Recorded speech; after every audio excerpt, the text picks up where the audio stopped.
breakfast puppies? This podcast contains adult language and content and is meant for mature audiences. Listener discretion is advised. You are listening to the Glitterbois.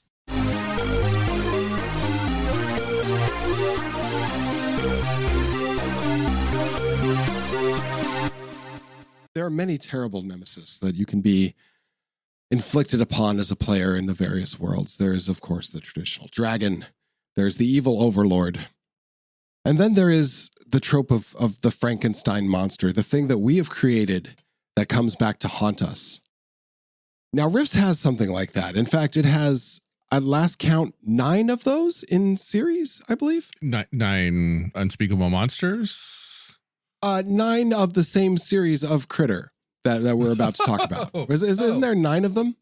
Well, I'm glad you asked. There are, depending upon how you're numbering them, 7 or 9. Yeah. Okay. Now, that said, when you're doing these antagonists to your party, it's important that you give them a real scary name. Like my favorite is, one that's a decent palindrome, like Morgrim or something like that. You want a name that inspires fear. And I think there is no name that inspires more fear in a player character's heart than Archie. Case in point, when we were playing our Rifts campaign and your group had just finally infiltrated what was it? The actual base? The NORAD facility. Yeah, the Cheyenne Mountain. When you finally infiltrated the Cheyenne Mountain facility, and at some point somebody encounters a box that had the word Archie written on the side of it. And I remember, Matthew, you specifically made a comment that was like, Jesus Christ, we went from one fucking horrible thing to another. It was nice knowing you. I was really busy talking myself out of using player knowledge too. Yeah. There's nothing I wanted more than to put a voice controlled cutter on the cable leading to that box. Yeah, I think a lot of people were like, just chainsaw the goddamn thing in half. Yeah, so Archie. It's an acronym. I don't actually remember exactly what it stands for. It's in this book over here to my right that I'm not going to pull it up and reference. Archie is the insane savior of humanity, artificial intelligence that is one of the major villains of the Rifts setting. Mentioned in the core Rifts book, but introduced and fully fleshed out as a nemesis, as a character, as a player in the world in Rifts sourcebook number 1. When I said Frankenstein's monster earlier, this is going to be a common trope, and Archie is a great example of the particular robot or program run amok. I do believe that the best use of this ever was the Laws of Robotics, basically the whole iRobot series, Foundation, Isaac Asimov, good stuff. This is an angrier version. This isn't a we're going to protect you version. This is a deranged version. This is Archie's split, right? And we're talking specifically about Archie 3 this time, aren't we? Yeah. So Archie 3 is the 3rd incarnation of the Archie system, which was developed by, retroactive continuity here. We look at the later systems that were explained following the release of Chaos Earth, in which a few books came after that, including a revision to Source Book 1, and of course, a revision to the core rules, resulting in the Ultimate Edition. So that is the history we're going to work with here. So Archie's history is that he was a computer system created for the management of some of the NEMA bases and facilities by, NEMA, the Northern Eagle Military Alliance, who are the big organization that the heroes belong to in the Chaos Earth era. Archie was supposed to watch over a whole bunch of more popsicles that he was going to wake one day and they were going to save the world. And then when the commanders of NEMA said, hey, wake the popsicles up, he kept saying, no, it's not time yet. I'm sorry, Dave. I can't do that. He basically did the I'm sorry, I can't do that. Bottled up for a while, and then time passed. Some people tried to break in. He killed them. He tried to protect some other people. They died miserably to the Splugorth. And now he sees all humans as flawed. He must become their dictator and rule the world. That's Archie. There's, the logic has been gamed out from everything from 2001 to, numerous other IPs. Archie's just a really good example of it because this Archie has also been equipped with factories. And let me tell you, there's nothing that gets an evil computer program really, really going than the ability to produce walking, talking kill machines by the assembly line load. Yeah. Many robots under Archie's control, direct control. There are robot dogs. There are robot soldiers. There are robot spiders, soldiers. Archie created an entire nation of robots, an entire nation of hot alien chicks that live on the East Coast that are actually all robots under Archie's control. I mean, what are you supposed to do with that? This is honestly, Archie is something to be survived unless you're very, very high level. Archie is not something that you're going to solve. It's several orders of magnitude in power greater than you. It's several orders of magnitude in intelligence greater than you. If you come up in rifts against an arm of Archie, your best call is like evade, get off that radar. Yeah. So Archie has machinations on the grand scale, and some of that involves him creating a whole nation of sexy warrior women because he thinks that humans will be more open and kind to interacting with them if they're sexy women. He's not wrong. Archie is also, we should note, Archie has a henchman or a partner, a man named Hagen, who is an insane, megalomaniacal con man, who is the guy wearing the control hat on the cover of the book. That's Hagen.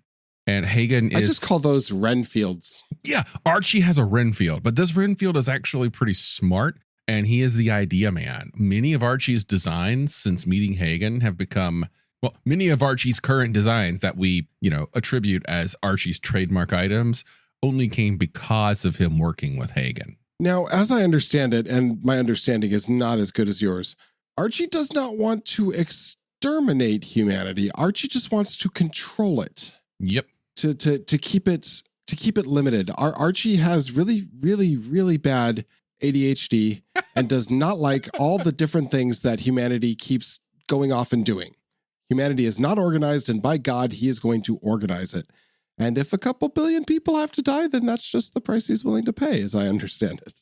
That's a good way of looking at it, I think, as a game master. Is Archie is best played not necessarily as an insane, murderous robot, but as an insane organizer. Yeah. Everything belongs in a certain way, in a certain structure, and in a certain place. And anything that goes against that or threatens it is an enemy that needs to be systematically destroyed. Imagine that one librarian, if you were back in the days of the Dewey Decimal System, on a really bad day without coffee after breaking up with their partner and with a flamethrower. That's Archie. And you've misfiled books. You're Archie, however, is not all-knowing. Archie has blind spots, including in his own systems. And a good demonstration of this blind spot in Sourcebook 1, the revised version, there is a new faction brought in called the Republicans. And they are the descendants of what Nema used to be. And they also play a long game. They're humans, of course. They're humans who are sworn to the old ways of the USA kind of thing. And they have infiltrated several of Archie's factories and started building their own robots and their own power armor and stuff right underneath his nose. So Archie is not all-knowing and is not all-powerful. He has his weaknesses. Yeah. That said, you're probably still fucked.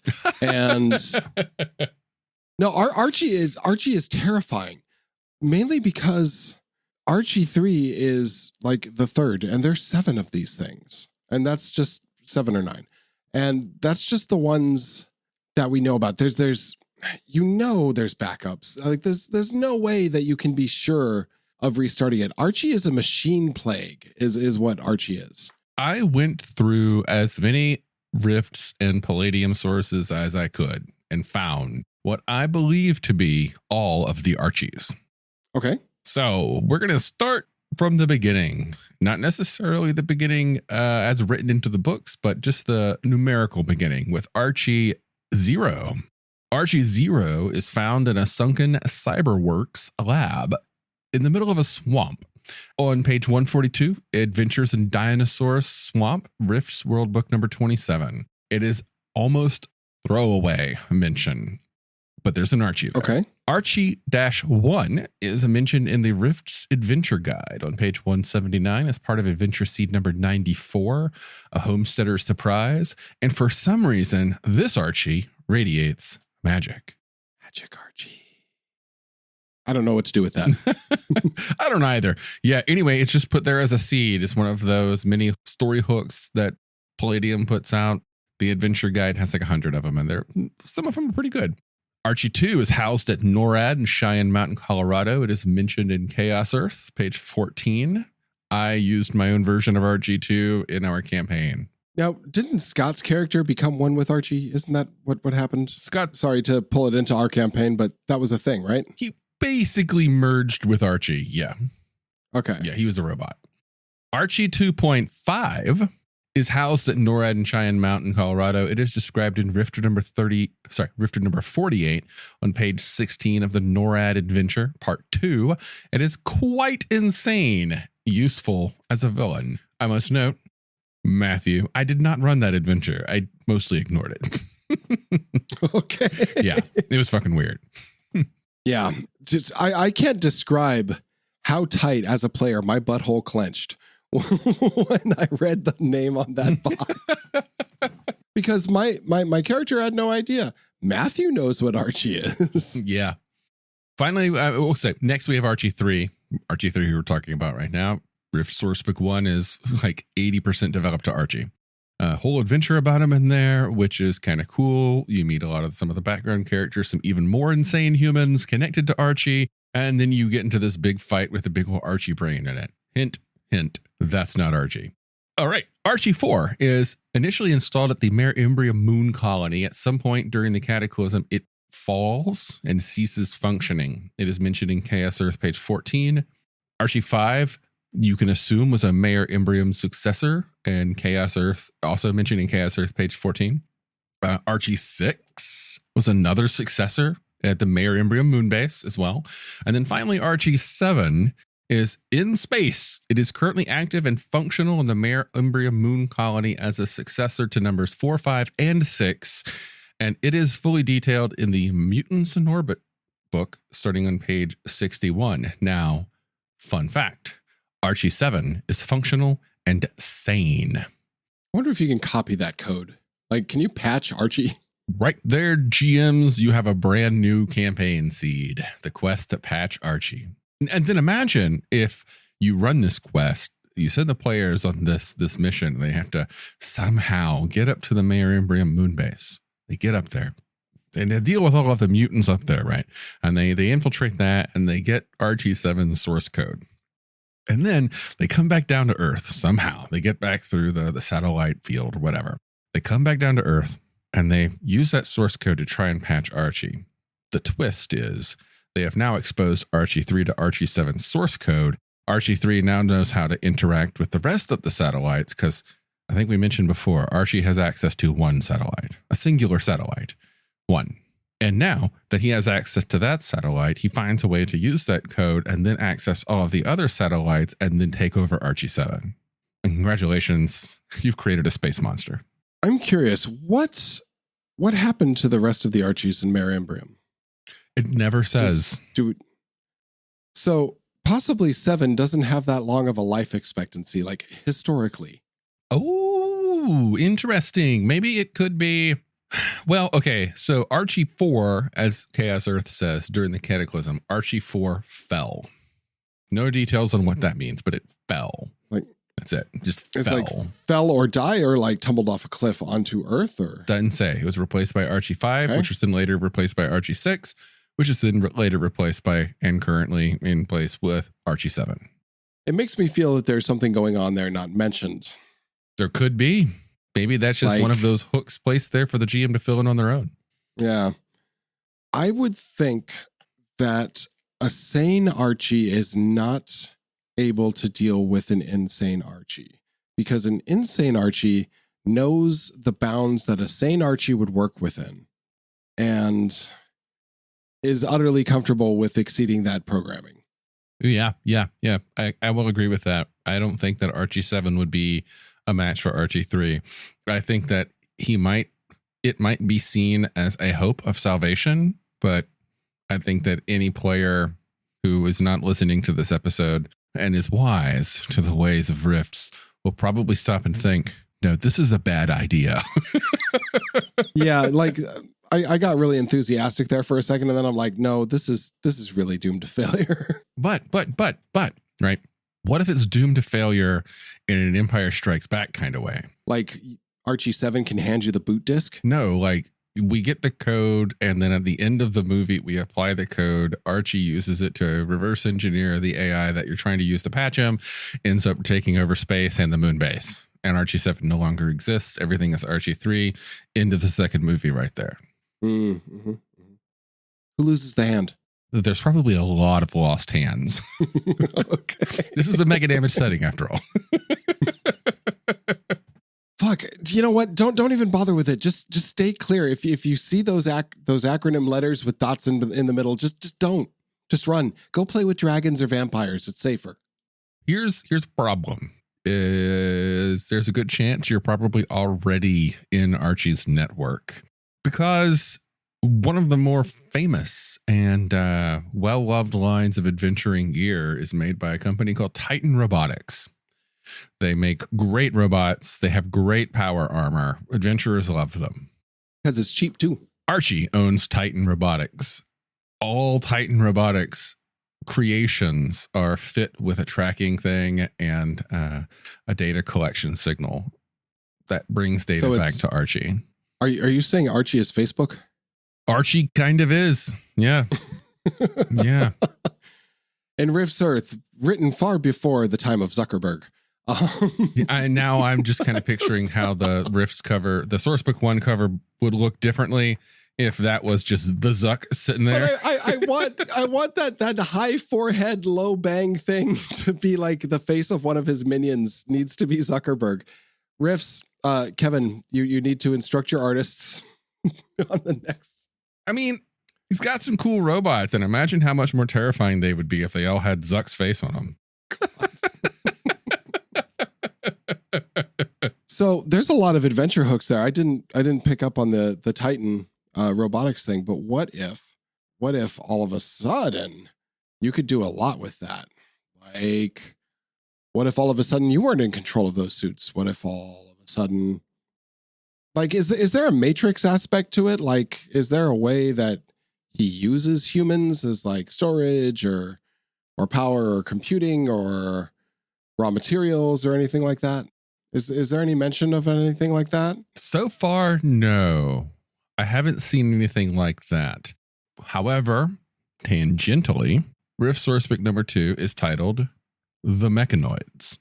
Do you know what happens in the Mechanoids? Nothing good. Archie fucks up.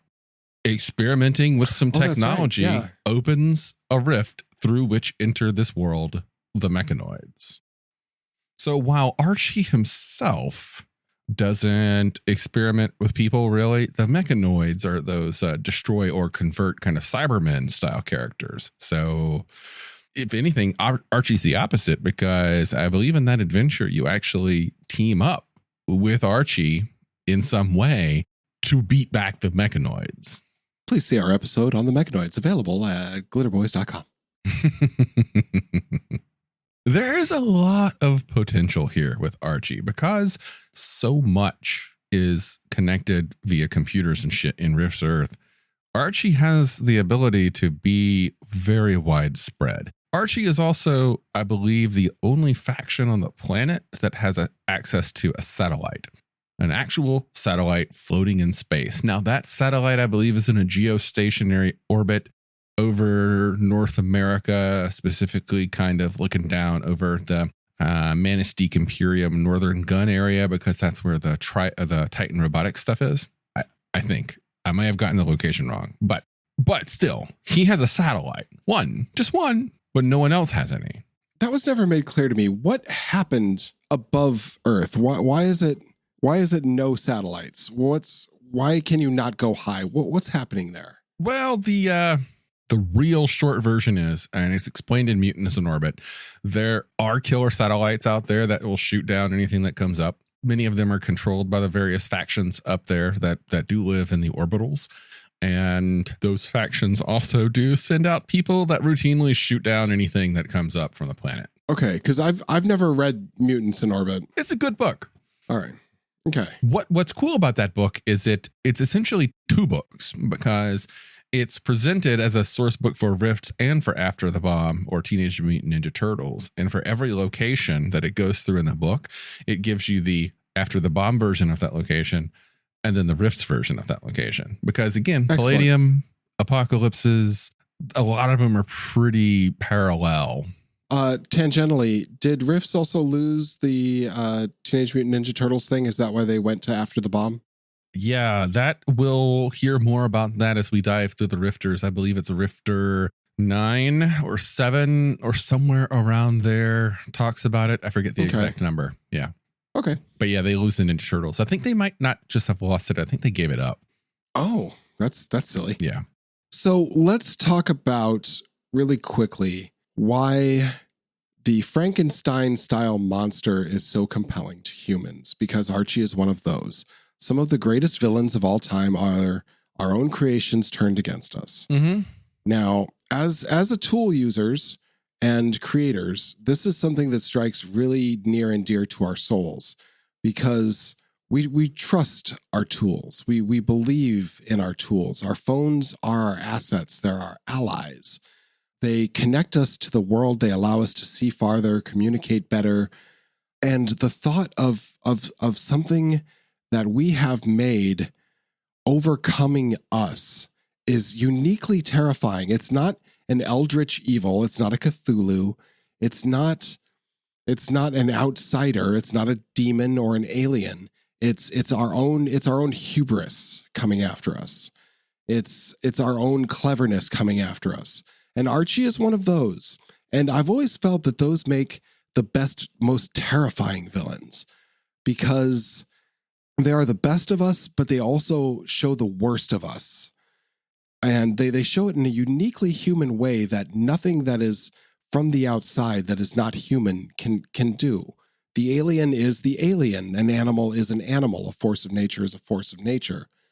But the tool, the things we create, are our creations, our mechanical or biological children turning against us is uniquely horrifying. Yeah. And you need to play off that as a GM playing Archie. It is very synonymous with the we went too far trope of any kind of a danger. Yeah. Like, it's not quite the same as it's not quite the same, but it's in the same ballpark as, for example, the Balrog in Moria. The dwarves dug too deep. Oh no, we went too far, and now look at what has happened to us. Or yeah, Frankenstein's monster. Oh no, we didn't stop to think if it was a good idea, kind of stuff. Yeah, the rise of the machines, our own creations turning against us. Archie is a fantastic example of that. And the best part is that not only is that our own creation turning against us, he himself has many creations of his own, which have turned against us too. Right. It's worth the time, though, as you set this up, if you're going to be that GM and really harry your players from place to place. Because while Archie is not, omniscient, he can't see everything and know everything, he can see an awful lot. He can harry a party in ways that would just be terrifying. But what you'd want to do is do it from a lawful neutral perspective, not to use a D&D thing, but to do it from a, this is for your own good. I am doing as you told me to do. I am following out your wishes. Oh, my master. Now hold still while I shoot the shit out of you. I mean, there's a lot of fun that you can have with a GM as a GM with something like Archie. And don't sell yourself short. Feel free to have the shooty robot stop for a second, and all of a sudden it holds stock still, and this sonorous voice issues from it, and now you're talking to your party as Archie, and have fun with that moment. Set that up. Think about it, because that'll be a defining moment in that campaign. Yeah. Oh, wow. Yeah. You got to have fun with it. You definitely do. And you have to play it long. You have to play the long game. Archie is not a villain that you just throw into the game immediately. Archie is taking his time. He's listening. He's gathering information. He's collating that data. He's sending that data to other nodes of his that he has scattered around the earth. Archie is not going to reveal his hand too soon unless forced to. You probably will never know that Archie is there and in the story until it's too late to do anything about it. Are those things he controls sold cheaper? The Titan stuff? Off the top of my head, I don't remember.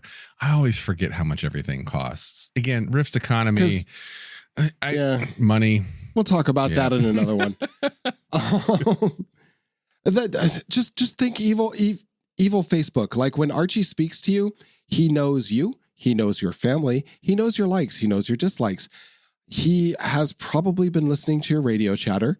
He knows everything there is to know about you. He has algorithms that are analyzing your data. He's got a file on you that's everything you've ever done. That's online. That's near anything. That's mechanical. Fucking scary. It's sickening. Yeah. Archie is the man. In a way, he's the man. And that's Archie 3. That's Archie 3. I think that Archie makes a fantastic addition to any campaign in Rift's Earth. Probably doesn't have much place beyond Earth, but unless you're going into the, Earth's orbit, he wouldn't really fit into Phase World or Wormwood or anything like that. But on Rift's Earth, Archie, I think, is going to be a great villain. But again, you got to play the long game with Archie. You got to think like an AI does. And Archie, I think, is also going to work best if there are already other villains in your story, too, that are unrelated to him whatsoever. And when Archie makes an appearance, it's like multiple evils. Maybe it's not the lesser of two evils. Maybe it's the too many evils, fuck situation. Run the fuck away. Looked at through just the lens of how many potential villains there are on Earth right now, on Rift's Earth, like, we're just fucked. It's really the long and short of it. Like, you can almost understand a bit of the coalition. It's like, no, you don't understand. We're fucked on every side. We are massively outnumbered, massively outgunned. We're just boned. And that's Rifts. Yep. Enjoy your game, folks. Thanks for listening. Join us online. Tell us your favorite stories of Archie in our Rifts discussion room on Discord. See you next time. Yes.